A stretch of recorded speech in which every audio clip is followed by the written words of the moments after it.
L'homme africain n'est pas un animal. Nous ne sommes pas des cobayes de vos labos pour que vous commenciez vos tests sur nous.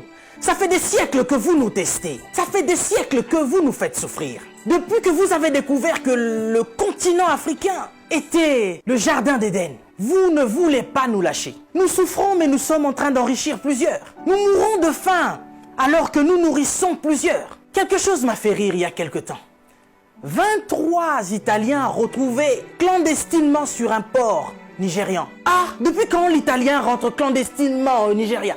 Parce que vous voulez aller vous réfugier en Afrique maintenant? Il n'y a pas très longtemps, sur vos côtes, vous chassiez les migrants de vos côtes. Votre Premier ministre a dit qu'il ne voulait plus. Il en avait marre de cette invasion africaine sur ses sols. Nous avons vu un migrant noir mourir dans les eaux de Venise sans que personne ne lui porte secours. Parce qu'il était noir, parce qu'il était africain. Nous avons tort parce que nous sommes africains ou parce que nous sommes riches de nos sols? Parce que nous avons de quoi manger et de quoi nourrir toute cette planète. C'est pourquoi l'Africain souffre. Mais Africain, laisse-moi te dire que tu es fort. Laisse-moi te dire que tu es vaillant. Laisse-moi te dire qu'il en faudra beaucoup plus pour te vaincre. Ils ont essayé de nous décimer par l'esclavage. Ils n'ont pas pu, nous sommes encore là. Et plus nombreux que jamais. Et nous sommes plus résistants que jamais. Parce que tous ces microbes auxquels nous faisons face chaque jour ne réussissent pas à nous décimer. Ce n'est pas un Covid-19 qui va décimer le peuple noir. N'ayez pas peur, tel est mon message. Je vous invite, chers Africains, à devenir beaucoup plus forts. Ne faites pas confiance à ceux qui nous gouvernent. Ça fait des lustres qu'ils sont là. Ils prennent leur retraite tout en étant présidents. Ils ont du mal à lâcher ce fauteuil qu'ils pensent être éternel. Qui a déjà fait 200 ans au pouvoir? Êtes-vous assez fort pour faire 300 ans? Vous n'arrivez même pas à faire 100 ans. Mais vous êtes tellement médiocre, ignoble. J'ai suivi plusieurs de nos présidents africains qui ont copié le discours du président Macron. Bande de marionnettes, bande de gigolos. Vous n'êtes même pas capable d'écrire vos propres discours, au point où vous devez copier sur ce que Macron dit. Lui-même, il est en train de mentir à la population française. Son gouvernement nous ment depuis le début.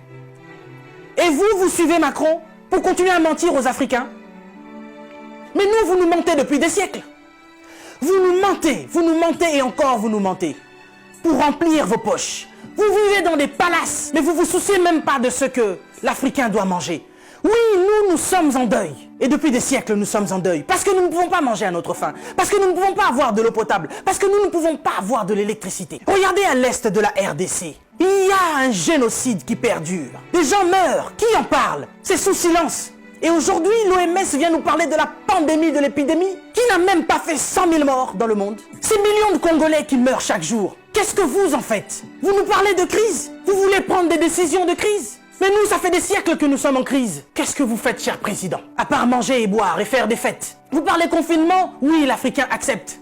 Mais nous sommes en confinement, nous, depuis des siècles. Les gens meurent tous les jours de la famine. Ça, ce n'est pas une épidémie. Ce n'est pas une pandémie.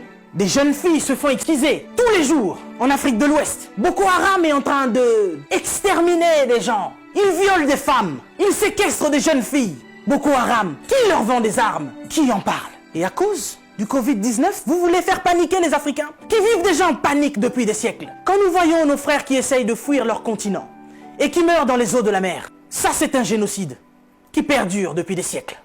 Et nous en avons marre, nous en avons assez. Nous voulons qu'il y ait un changement. Mais qu'est-ce qui vous manque à vous aujourd'hui? La Chine a pu construire un hôpital en 10 jours. Vous savez, ça fait depuis 72 ans, si je ne me trompe pas, que l'État d'Israël existe. Il y a quelque temps, Dubaï était un désert. Mais regardez aujourd'hui ce qu'ils ont fait. C'est parce qu'ils sont ensemble qu'ils ont pu construire ce qu'ils ont fait. Mais qu'est-ce qui vous manque, cher président africain, pour nous construire des hôpitaux décents? L'Angleterre a pu construire un hôpital en 2 semaines seulement pour faire face à cette crise sanitaire. Dieu est bon. Le Covid-19 est tellement impoli qu'il ne regarde même pas qui vous êtes. Président ou pas, il s'en fout. Il n'a pas respecté la reine d'Angleterre. Il est entré dans son palais, il a touché Charles. Il n'aura pas peur de vous. Mais par contre, là, vous êtes cuit. Puisque vous ne pouvez pas prendre vos avions pour venir vous faire soigner ici. Soit vous survivrez, soit vous mourrez. Africain, réveille-toi. Africain, lève-toi. Si Martin Luther King est mort, si Rosa Parks est mort, si Malcolm X est mort, si Mandela est mort, si Winnie Mandela est mort, nous sommes là pour porter encore plus haut l'étendard de l'Afrique. Et continuez à dire que tant que nous aurons le souffle de vie, nous allons continuer nos revendications. Si cette épidémie ne vous réajuste pas, ne vous enseigne pas, pire va encore arriver. Vous passerez, l'Afrique sera encore là, et l'Africain aussi. Cessez votre méchanceté, cher président. Donnez-nous de l'eau, donnez-nous de l'électricité, construisez des hôpitaux, arrêtez de faire mourir l'Africain par la faim, parce que nous, ce n'est pas le Covid-19 qui nous tue. Nous mourrons déjà de la famine. Pendant que vous avez fait des provisions pour vos maisons, ce petit Africain, il va manger quoi, lui? Cette épidémie passera. Nous sortirons de là, certainement. Mais vous n'allez pas vous en sortir ainsi, devant le tribunal de Dieu. Mais avant le tribunal de Dieu, ici sur cette terre, vous serez jugés. Africain, sois fort. Que personne ne te fasse peur. Respectez les règles d'hygiène, mais n'ayez pas peur. Nous sommes forts. C'est Dieu qui nous protège. Et que Dieu vous protège, cher Africain. Que Dieu vous garde là où vous êtes. Le combat n'est pas encore fini. Ça ne fait que commencer. Que Dieu nous fasse justice.